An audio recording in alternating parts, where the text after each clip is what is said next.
પાઠ 5 એક મુલાકાત.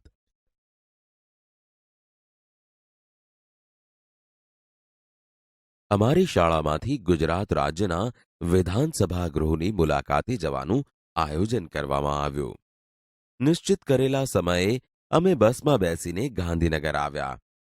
રસ્તામાં અમારા શિક્ષકે ગાંધીનગર શહેર વિશે ટૂંકમાં માહિતી આપી. ગુજરાતની સ્થાપનાના શરૂઆતના વર્ષોમાં રાજ્યનું પાટનગર અમદાવાદ હતું.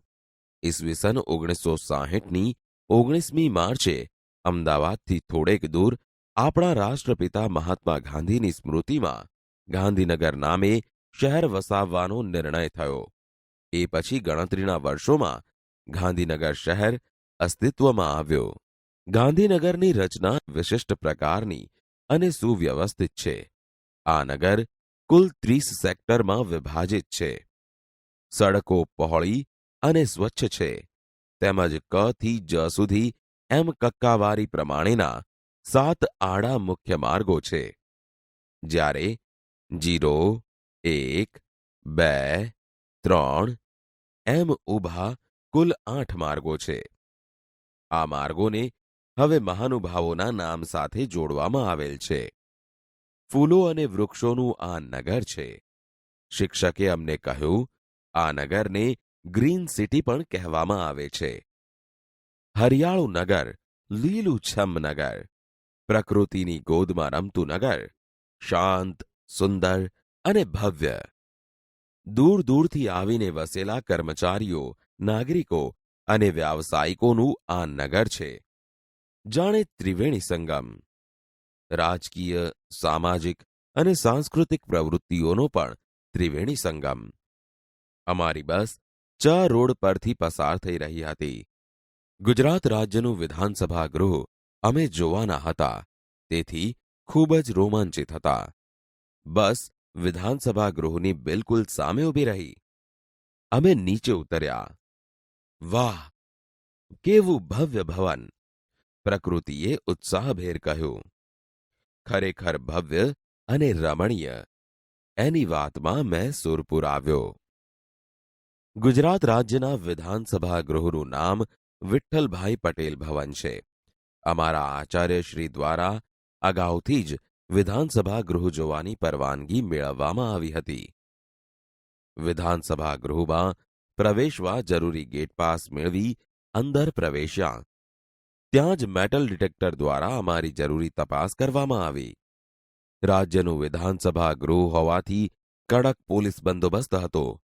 અંદર પ્રવેશતાં જ અક્ષય બોલી ઉઠ્યો, અરે, પેલી સીડી તો જુઓ.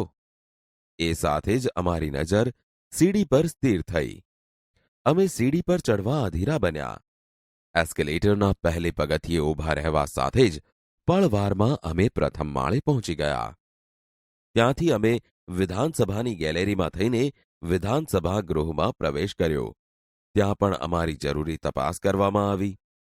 અંદર પ્રવેશતાં જ અમારા શિક્ષકે વધુ સમજાવતા કહ્યું, વિધાનસભાને ધારાસભા પણ કહેવામાં આવે છે. ધારો એટલે કે કાયદો ઘડતી સભા, તે વિધાનસભા. વિધાનસભાના અધ્યક્ષની બેઠક ઊંચે હોય છે. રાજ્યના ચૂંટાયેલા વિધાનસભ્યો તથા મંત્રીઓની બેઠકો નીચેના ભાગમાં હોય છે. વિધાનસભામાં મુલાકાતીઓને શાંતિ જાળવવી પડે છે. અક્ષય કંઈક બોલવા લાગ્યો. એ જોઈને ત્યાંના સુરક્ષાકર્મીએ એને સંકેતથી શાંત કર્યો. અમે અંદર પ્રવેશ કર્યો ત્યારે વિધાનસભાનું સત્ર ચાલુ હતું. મુલાકાતીઓ માટે ગેલેરીમાં ફરતે બેઠક વ્યવસ્થા હતી, જેમાં બેસીને અમે ગૃહની કાર્યવાહી સંપૂર્ણ રીતે જોઈ શકતા હતા. અમારી જેમ બીજા બાળકો પણ વિધાનસભાની મુલાકાતે આવ્યા હતા. વિધાનસભાના માનનીય અધ્યક્ષને સંબોધીને ધારાસભ્યો પોતાના મત વિસ્તારના પ્રશ્નો સભા સમક્ષ રજૂ કરતા હતા. જે તે વિભાગના માનનીય મંત્રીઓ માનનીય અધ્યક્ષશ્રીને સંબોધીને જવાબ આપતા હતા.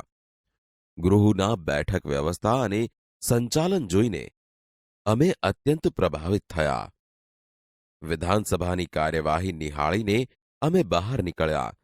એ પછી શિક્ષકશ્રીએ વિવિધ મંત્રીશ્રીઓ અને સચિવશ્રીઓના કાર્યાલયોથી અમને પરિચિત કર્યા. આ કાર્યાલયો વિવિધ બ્લોકમાં વહેંચાયેલા છે, જેમાં જે તે વિભાગના મંત્રીશ્રીઓ અને સચિવશ્રીઓ રાજ્યના વહીવટ અને વ્યવસ્થા સુચારુ રીતે સંભાળે છે. આપણા રાજ્યના વિધાનસભા ગૃહની મુલાકાતથી અમારી પ્રસન્નતાનો કોઈ પાર ન હતો. શિક્ષકશ્રી અમને અલ્પાહાર માટે કેન્ટીનમાં લઈ ગયા, તેથી અમારો આનંદ બેવડાયો. ત્યાંથી અમે બસમાં બેસી આ યાદગાર મુલાકાતને વાગોળતા વાગોળતા ઘેર પાછા ફર્યા.